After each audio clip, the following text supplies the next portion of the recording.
It all started with a post on Craigslist, simple and unassuming. Looking for a roommate to share a two-bedroom apartment. Rent is cheap and the area is quiet. Lauren, a recent college graduate struggling to make ends meet, thought she had struck gold. The photos showed a cozy apartment and the rent was almost too good to be true. She hesitated for a moment, then convinced herself it was worth checking out. She replied to the post and got a response within minutes. The landlord, someone named Marcus, sounded friendly in his emails. He claimed he was looking for a quiet, respectful tenant to share his home, and from his description, he seemed like a normal guy in his 30s. They arranged to meet that evening. The address Marcus gave led Lauren to a rundown neighborhood she didn't recognize. The streetlights flickered, and most of the houses looked abandoned. The apartment building itself was a decaying relic of another time. Her unease grew, but she reminded herself she didn't have many options. Marcus greeted her at the door. He was polite but slightly off. His smile lingered too long, and his eyes didn't quite match the friendly tone in his voice. He ushered her inside, and the apartment was exactly as the photos had shown, albeit a little darker and colder than she'd imagined. A faint smell of mildew lingered in the air. As they walked through the apartment, Marcus talked about house rules and expectations. His demeanor was casual, but something about the way he emphasized privacy felt strange. He stressed that Lauren would have her own room, but she shouldn't enter his under any circumstances.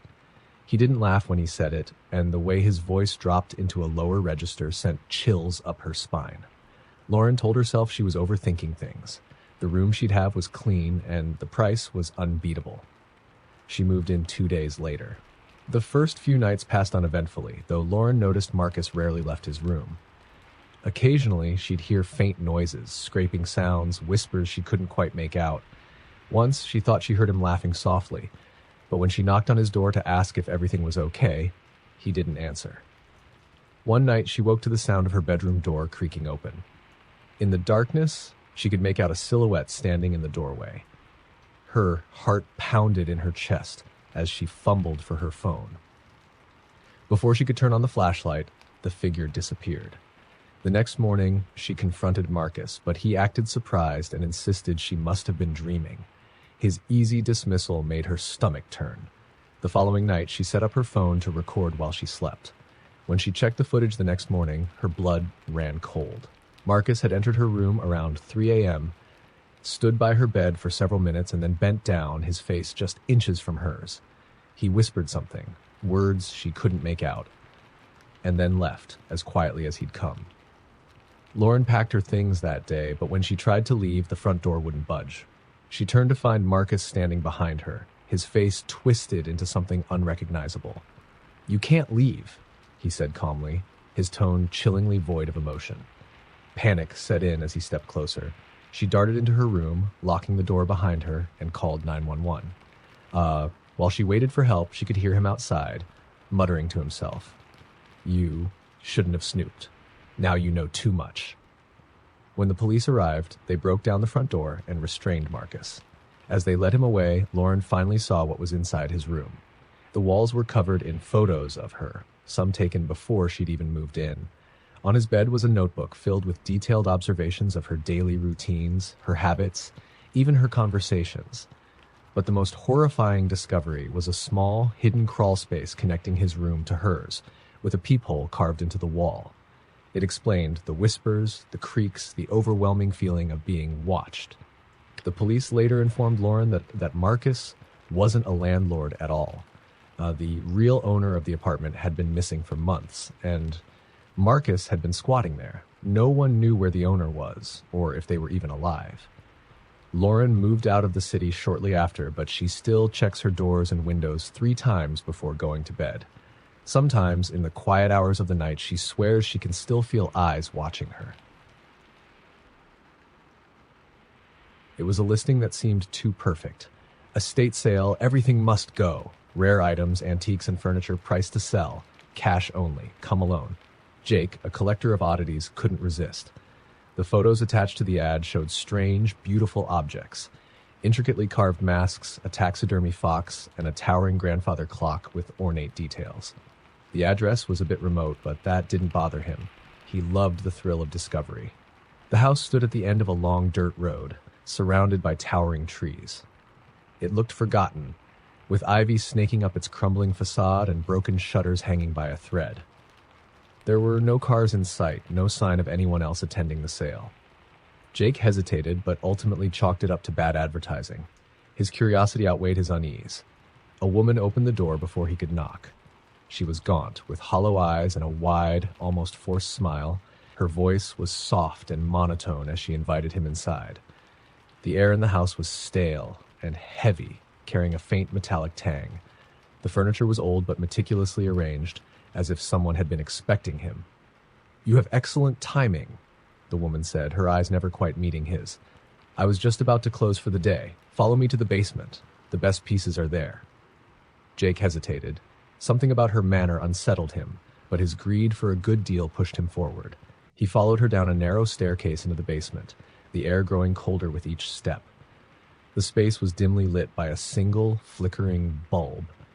Strange items filled the room, faded portraits of people with eyes scratched out, shelves lined with jars of murky liquid, and an old mannequin missing an arm. "Take your time," the woman said before disappearing up the stairs, leaving Jake alone. As he examined a rusted music box, he noticed something odd, a faint sound, almost like a whisper, coming from the far corner of the basement. He froze, straining to listen. The whispering grew louder, more distinct, as if voices were overlapping in a frantic, desperate chorus. His heart raced as he realized the sound was coming from a locked wooden chest. Compelled by a mix of dread and curiosity, Jake knelt and inspected the chest. Its surface was carved with strange symbols that seemed to writhe in the flickering light. The lock looked old and fragile, so he gave it a firm tug. It snapped open with an eerie finality. The moment the lid creaked upward, the room seemed to shift. The whispers exploded into screams, filling the basement with a deafening cacophony. Jake fell backward, his flashlight clattering to the floor. In the chest, he saw something that would haunt him forever. Dozens of withered hands, pale and skeletal, clawing upward as if trying to escape. He scrambled to his feet and ran for the stairs, but the woman was standing at the top, her head tilted at an unnatural angle. "You shouldn't have opened it," she hissed, her voice now layered with others, as though she spoke with a dozen mouths at once. The basement light flickered violently, plunging the room into darkness. Jake felt icy fingers graze his back, pulling at his jacket. He bolted past the woman, ignoring her screams, and fled the house. As he reached his car, he turned back to see the house's windows glowing faintly, like watchful eyes. Jake didn't stop driving until he was miles away. When he finally dared to look in his rearview mirror, he swore he saw the woman standing in the road, her hollow eyes locked on him. He never returned to the house and avoided Craigslist ever since. But weeks later, he found something strange in his home. The rusted music box from the basement sat on his coffee table, its lid slightly ajar. When he picked it up, a faint whisper emanated from within. "You can't run forever." The Craigslist ad was straightforward. Free storage unit contents. First come, first served. Address provided upon confirmation. Bring a truck. Anna, always hunting for treasures, couldn't resist. She figured it was just someone trying to clear out old junk and saw it as an opportunity to score something valuable. When she emailed, the reply came almost instantly. The owner claimed they'd inherited the storage unit but had no use for its contents. They gave her an address, and she arranged to meet that evening. The location was in a desolate area, an industrial park just outside the city limits. As she pulled up to the storage facility, a single flickering streetlight illuminated the rows of rusted doors. There was no one around, not even a clerk at the front office. Anna checked her phone but found no service. A sense of unease crept over her, but she brushed it off. Unit 47 was at the far end of the lot. The padlock was already removed, half the door slightly ajar. She hesitated before pulling it open. Inside, the unit was pitch black, but the smell hit her immediately. Something metallic mixed with a sour, rotting odor. She gagged, stepping back for fresh air. But curiosity got the better of her. She grabbed a flashlight from her car and stepped inside. The beam of light revealed what looked like the remnants of someone's life. Old furniture, stacks of dusty boxes, and a cracked mirror leaning against the wall. But something was off. The boxes weren't filled with books or clothes. They contained strange, unsettling items, a collection of teeth, some human and others too large to identify, Polaroids of people with their eyes scratched out, and a bundle of dried flowers tied with what looked like human hair. In the corner, she found a large wooden crate sealed with nails. The smell was strongest here, and her stomach churned. Her hands trembled as she pried it open with a crowbar she found nearby. Inside was an old, tattered mannequin, its glass eyes cloudy and lifeless. At first, she laughed nervously at her fear, but then she noticed something horrifying. Underneath the mannequin was a pile of bones. Human bones. The sound of a door slamming shut echoed through the unit. Anna whipped around, shining her flashlight toward the entrance. The door had closed, though she hadn't touched it. Her heart pounded as she ran to the door, but it wouldn't budge. She screamed for help, banging on the metal, but no one was around to hear her. Then came the whispering.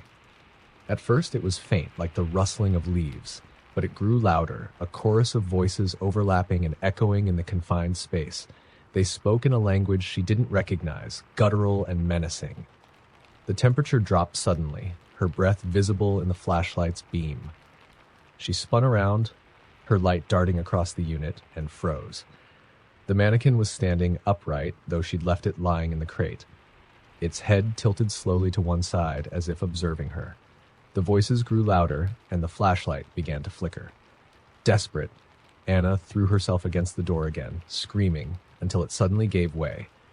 She tumbled out onto the gravel and scrambled to her feet. Behind her, the whispers turned into a guttural scream, and the door slammed shut on its own. She didn't stop running until she was back in her car. As she sped away, she looked in the rearview mirror and saw the door to Unit 47 creak open. A shadowy figure emerged, its movements jerky and unnatural, but she didn't stay long enough to see what it was. The next day, she called the storage facility to report what she'd found, but the clerk sounded confused. "Ma'am, we don't have a Unit 47, he said. "And we don't do after-hours access. Are you sure you were at the right place?" Anna hung up, shaking. She tried to forget the whole ordeal, but strange things began happening in her apartment. At night, she'd hear soft whispers coming from her closet, and once she woke to find her bedroom mirror cracked down the middle.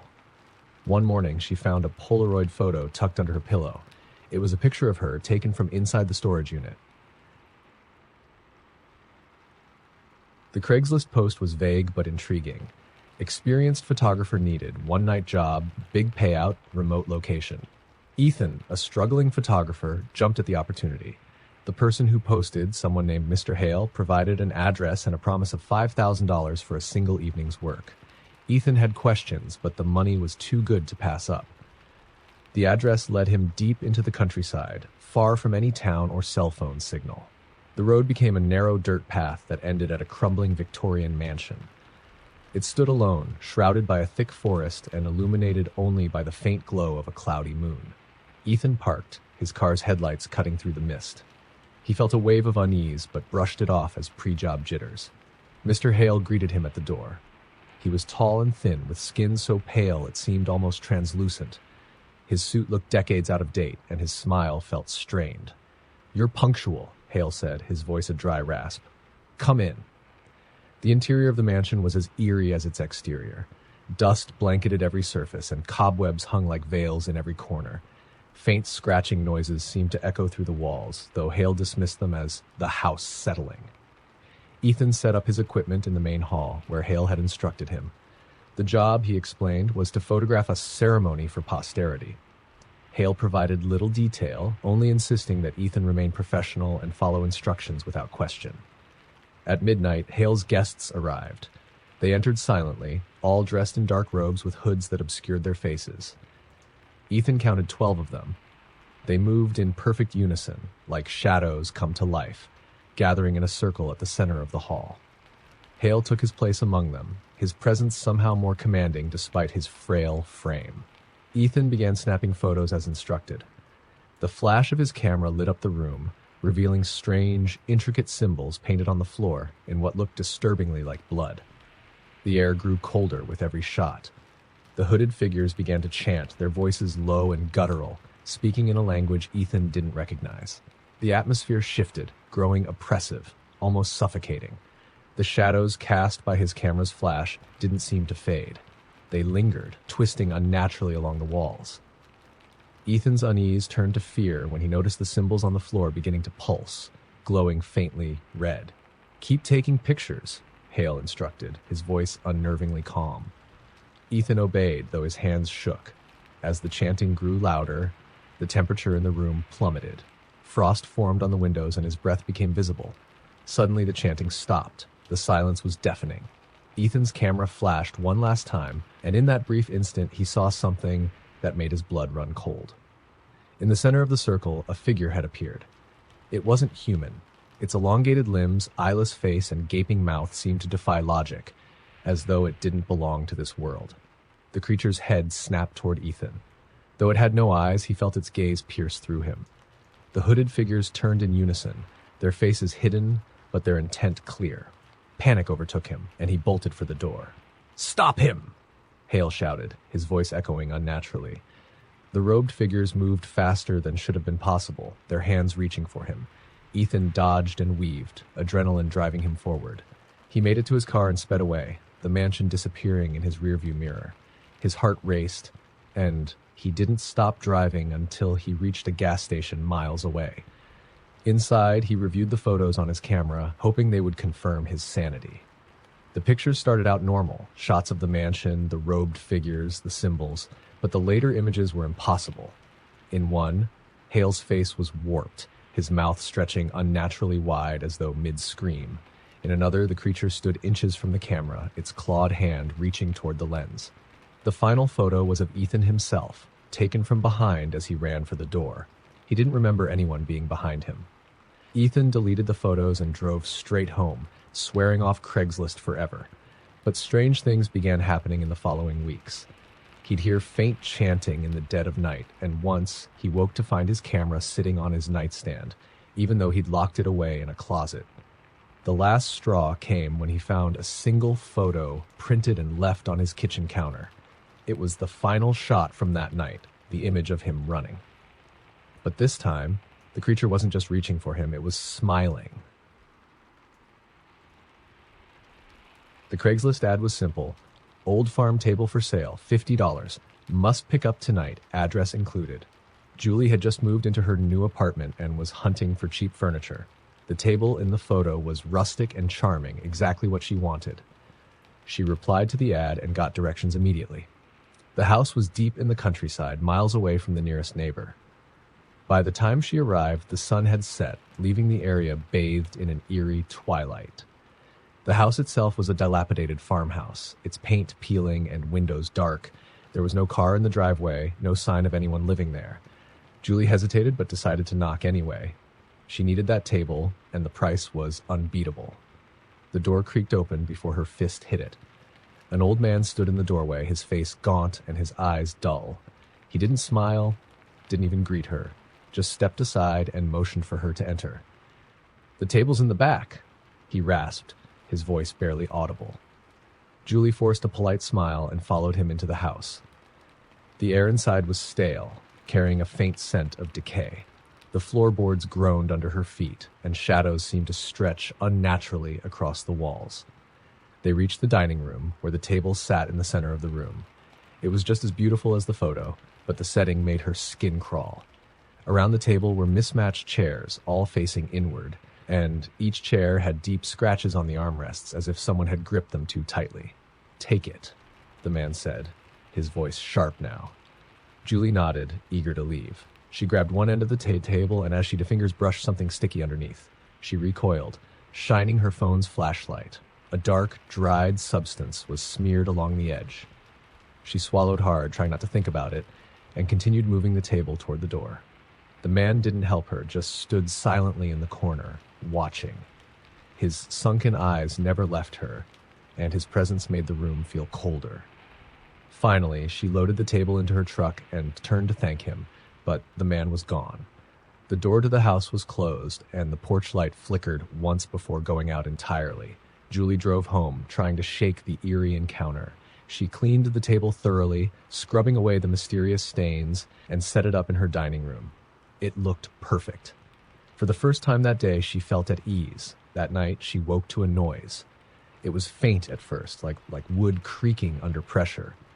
She assumed it was the old table settling in her apartment and rolled over to go back to sleep.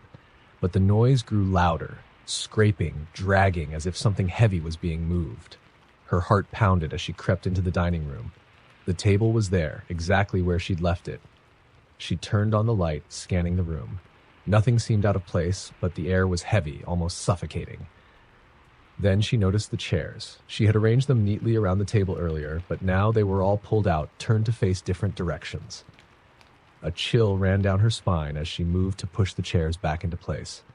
As her hand touched the first chair, she froze. Scratched into the seat were the words, "Help me." Julie stumbled back, her breath hitching.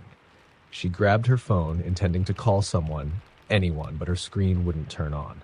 The dining room light flickered, casting long, warped shadows across the walls. And then she heard it, a soft, wheezing breath coming from underneath the table. Her instincts screamed at her to run, but curiosity held her in place. Slowly, she crouched down and shone her phone's flashlight beneath the table. What she saw made her blood run cold. A face stared back at her asleep, its eyes hollow and mouth stretched into an unnatural grin. Its skin was pale and sunken, its features distorted as though it had been rotting in the ground. The creature reached out a skeletal hand, its nails scraping the floor as it crawled toward her. Julie screamed and bolted from the apartment, not stopping until she was outside. When she looked back, her dining room window was dark, but she swore she saw movement, a shadow shifting behind the glass. The next morning, she returned with a friend, but the table was gone. So were the chairs. The only thing left in the dining room was a faint smell of decay and deep scratches on the floor where the table had been. Julie moved out a week later, but she still dreams about the table. In her dreams, she's sitting at it, surrounded by empty chairs, and from underneath she hears the sound of nails scratching, growing louder and louder until she wakes, drenched in sweat. The Craigslist ad was titled, "Room for Rent, Cheap, Basement Apartment, Private Entrance." For Mia, it was the perfect find. The rent was absurdly low for the city, and the pictures showed a clean, cozy space. The only odd detail was the note at the bottom, "Must not be afraid of the dark." She assumed it was just a quirky joke. The landlord, a man named Mr. Kern, seemed pleasant enough when they met. He was in his 50s with thinning hair and kind eyes, though his nervous demeanor stood out. As he led her down to the basement, he hesitated at the door, gripping the handle tightly. "There are rules," he said, his voice shaky. "Simple ones. Keep the lights on at all times, especially at night. And whatever you do, don't leave the basement after midnight." Mia laughed nervously, thinking he was eccentric but harmless. She nodded, eager to secure the place. The apartment itself was small but cozy, with a kitchenette, a small bathroom, and a single bedroom. It seemed perfect. She moved in the next day. The first night was uneventful, though she noticed the thick, reinforced lock on the basement door. It struck her as strange, but she chalked it up to an overprotective landlord. She followed the rules, keeping the lights on and staying put after midnight. By the second night, Mia started hearing things. It began as faint scratching sounds, like nails against wood. At first, she thought it was a rat or the old pipes, but the noises grew louder, more deliberate. It seemed to come from the walls and occasionally the floor beneath her bed. She texted Mr. Kern, but his only reply was, "Keep the lights on. You'll be fine."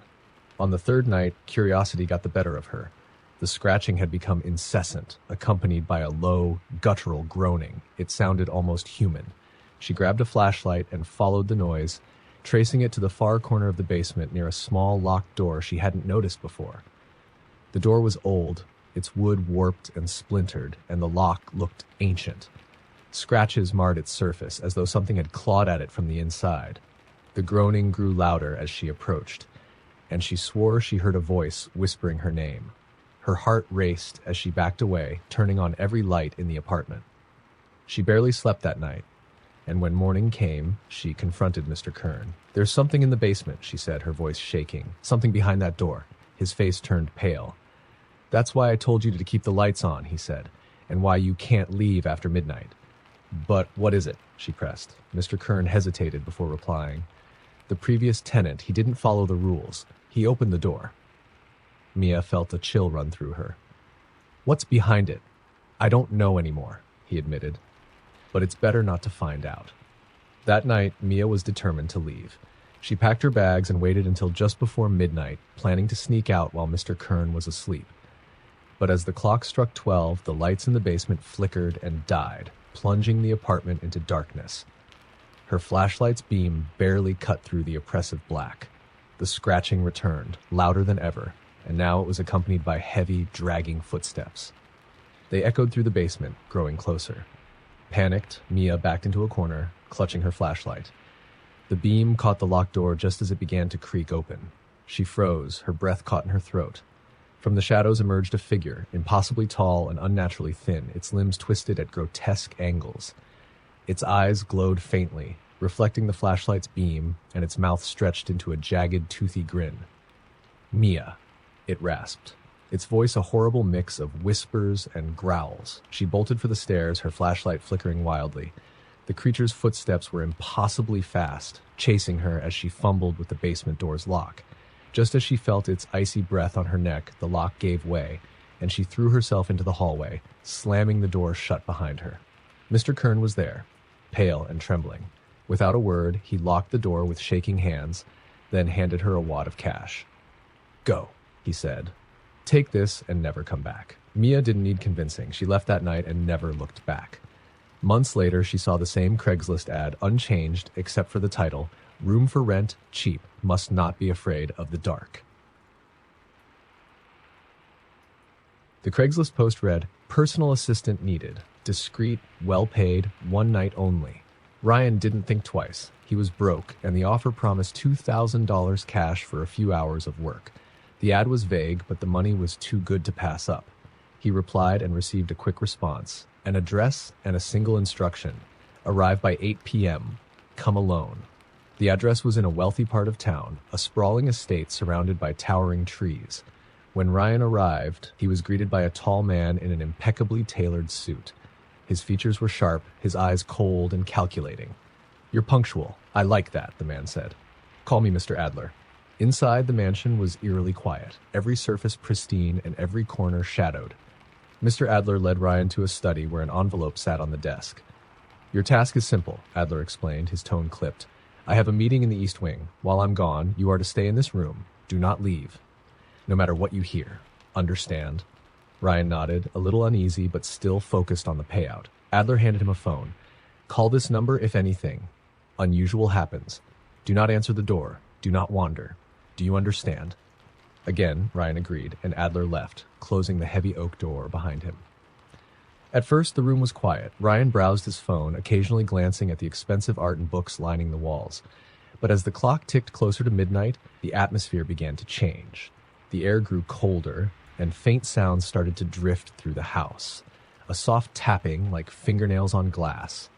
Then a low hum, almost like someone humming a lullaby, though it was off-key and unsettling. Ryan tried to ignore it, chalking it up to an old house settling, but the sounds grew louder. Footsteps echoed down the hall outside the study, slow and deliberate. They stopped right outside the door. "Hello?" Ryan called, his voice trembling. No response. The doorknob rattled as if someone were trying to open it. He remembered Adler's warning and stayed put, clutching the phone.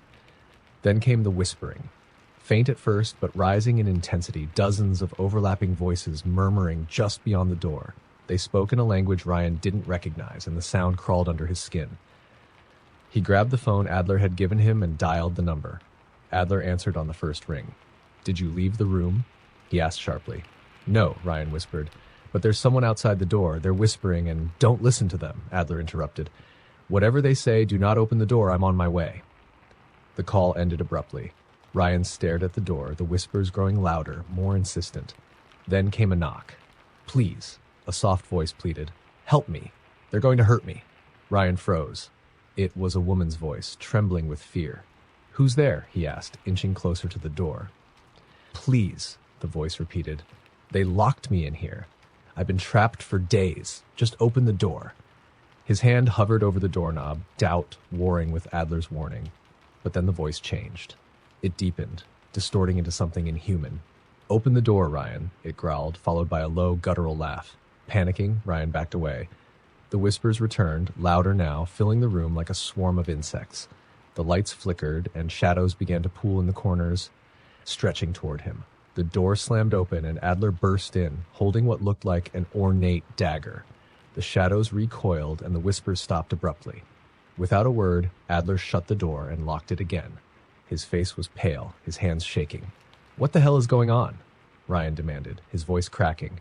Adler ignored the question, handing Ryan the envelope from the desk. "Your payment. Leave now, and forget this night ever happened."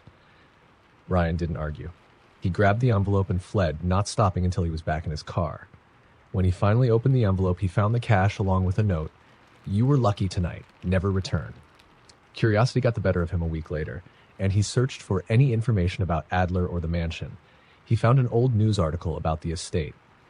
Tragic fire claims lives of entire Adler family. Cause of death remains unknown. The date? Exactly 10 years ago to the night Ryan had been there. The Craigslist post was short. Vintage mirror, free to a good home. Must pick up by midnight. Address included. Claire couldn't resist. She had always loved old, unique items, and the mirror in the picture was stunning. A tall, ornate frame with intricate carvings that looked like vines wrapping around its edges. It was the perfect addition to her new apartment. The house was in a quiet, suburban neighborhood. Claire arrived just after 11:30 p.m., knocking on the door. An older woman answered, her eyes darting nervously behind Claire as if she were afraid of being watched. "You're here for the mirror?" the woman asked, her voice hushed. Claire nodded. "It's in the garage. Take it and leave quickly." Claire thought the woman's behavior was odd, but didn't question it. She followed her to the garage, where the mirror stood covered by a thick, dusty cloth. As the woman removed the cover, Claire's breath caught. The mirror was even more beautiful in person, its surface impossibly smooth and clear, almost too perfect. "Thank you," Claire said, running her fingers over the carvings on the frame. The woman's expression darkened. "Do not thank me. Just don't look into it for too long." Claire laughed nervously, assuming the woman was just superstitious. With some effort, she loaded the mirror into her car and drove home. The first night, Claire hung the mirror in her living room. It looked stunning, reflecting the soft glow of her string lights. But as she stared at it, admiring the way it made the room feel larger, she noticed something strange. The reflection seemed off. It wasn't the room. It was perfect. But when she moved, her reflection didn't follow immediately. There was the faintest lag, as if the mirror were hesitating. She shook it off as her imagination and went to bed. The next morning, the mirror seemed normal. She chalked up the oddities to being tired and went about her day. That night, though, things got worse. She was watching TV when she glanced at the mirror and froze. In the reflection, she saw herself sitting on the couch, but the TV wasn't on. Her reflection was staring directly at her, unmoving. Claire's stomach churned. She blinked and looked again. Everything seemed normal now. The TV was on, and her reflection was matching her movements. She decided she just needed sleep. But the dreams came. In them, she stood in front of the mirror, unable to move. Her reflection stared back, smiling, a wide, unnatural grin. Behind it, shadows writhed, reaching out for her. She woke up drenched in sweat, the feeling of cold fingers lingering on her arms. By the third night, Claire was terrified. She covered the mirror with a blanket, but it didn't help. She could hear whispers in her apartment, faint and indistinct. The temperature dropped, and no amount of heat could warm the room. She avoided the living room entirely, but the whispers followed her, growing louder when she tried to ignore them. At 3 a.m., a loud crash jolted her awake. She ran to the living room, her heart pounding. The blanket was on the floor, and the mirror stood bare, its surface rippling like water. Claire stared, rooted to the spot, as her reflection stepped out of the mirror. It wasn't quite her. Its eyes were darker, sunken, and its grin stretched unnaturally wide. It tilted its head, watching her with predatory interest. "You brought me here," it said, its voice a distorted echo of her own. "And now you're mine." Claire stumbled backward, but the creature lunged, its cold hands wrapping around her throat. She kicked and screamed, clawing at the thing's grip, but it was stronger than any human. As her vision blurred, she caught a glimpse of the mirror. Her reflection was still there, watching helplessly from the other side of the glass, her hands pressed against the surface, and then everything went black. When Claire didn't show up for work the next day, her co-workers called the police. They found her apartment empty. No sign of a struggle. No Claire. just the mirror, standing in the living room. The officers barely noticed their reflections in the glass, how they didn't quite match their movements, or how one of the reflections grinned when they weren't looking. The Craigslist ad simply read, "Overnight dog sitting job, $300 for one night, large dog, well-behaved, address provided upon confirmation." Dana, a broke college student, jumped on the opportunity. She loved dogs and figured an easy night of hanging out with a furry friend was worth the cash. She messaged the poster and received an immediate reply with the address and a single instruction: arrive at 8 p.m. sharp. Do not open the basement door under any circumstances. It was a strange warning, but Dana brushed it off. When she arrived at the house, a tall, wiry man greeted her. He looked exhausted, with dark circles under his eyes, but he forced a polite smile. The dog, a massive black German shepherd, sat at his feet, staring at Dana with piercing amber eyes. "This is Max," the man said, stroking the dog's head. "He's a good boy, very protective. He'll keep you company. Help yourself to anything in the fridge, but remember," his voice dropped, his expression turning serious, "do not open the basement door." Dana nodded, feeling a flicker of unease as the man left, his parting words echoing in her mind. The night started off uneventfully. Max was a sweet dog, following her from room to room and settling at her feet when she sat on the couch to watch TV. Occasionally he would lift his head, ears perked, as if listening to something Dana couldn't hear. She chalked it up to his instincts and ignored it. Around midnight, the scratching started. It was faint at first, a soft, intermittent noise coming from the direction of the basement. Max's ears shot up, and he let out a low growl, positioning himself between Dana and the basement door. The scratching grew louder, more persistent, as if someone or something was clawing at the other side. Dana's heart raced. She tried to distract herself, turning the volume on the TV up, but Max wouldn't settle. He stood rigid, his growl turning into a deep, guttural bark. Okay, Dana muttered, trying to calm herself as much as him. "It's probably just mice or something." But then came the voice. "Help me," a woman's voice whimpered from behind the door. It was faint, barely audible over Max's growling, but unmistakable. Dana froze, her blood turning to ice. "Please, help me. I'm trapped." She glanced at Max, who was now snarling, his teeth bared, his hackles raised. The dog's reaction made her hesitate. "Is someone down there?" she called, her voice trembling. The scratching stopped abruptly, replaced by a chilling silence. Then the voice returned, louder this time, more desperate. "Please, let me out. He locked me down here. Don't leave me." Dana's instincts screamed at her to stay away, but the sheer panic in the voice gnawed at her. What if someone was trapped down there? She grabbed her phone, intending to call the homeowner, but there was no signal, not even Wi-Fi. The voice cried again, sobbing now. "He's coming back. Please, you have to help me before he comes back." Unable to take it anymore, Dana moved toward the basement door. Max barked furiously, trying to block her path, but she stepped around him, her hand trembling as she reached for the lock. As soon as her fingers touched the doorknob, Max lunged, biting her sleeve and pulling her back. She stumbled, shocked at the dog's aggression. Max had been nothing but gentle all evening, but now he looked frantic, as though he were trying to save her. The voice changed. It deepened, the sobbing replaced by a guttural, inhuman growl. "Open the door," it demanded. "Now." Dana's breath hitched. Her hand shot back and she stumbled away from the door. The air around her felt heavy, oppressive, and the scratching resumed back, more violent than before. The door shook in its frame, as if something massive were throwing itself against it. She grabbed Max's leash, her bag, and bolted for the front door. Just as she opened it, she heard the basement door crack and splinter. She didn't look back. Max dragged her out of the house, barking wildly as they sprinted to her car. The next morning, Dana received a text from an unknown number. "Thank you for staying. Payment has been sent. Do not contact me again." She checked her bank account and saw the $300 deposit, but something about it felt tainted. Against her better judgment, she searched the address online. The first result was a news article from 3 years ago. Man arrested for holding multiple women captive in basement. Authorities discover gruesome remains after anonymous tip. Dana stared at the screen, her stomach churning.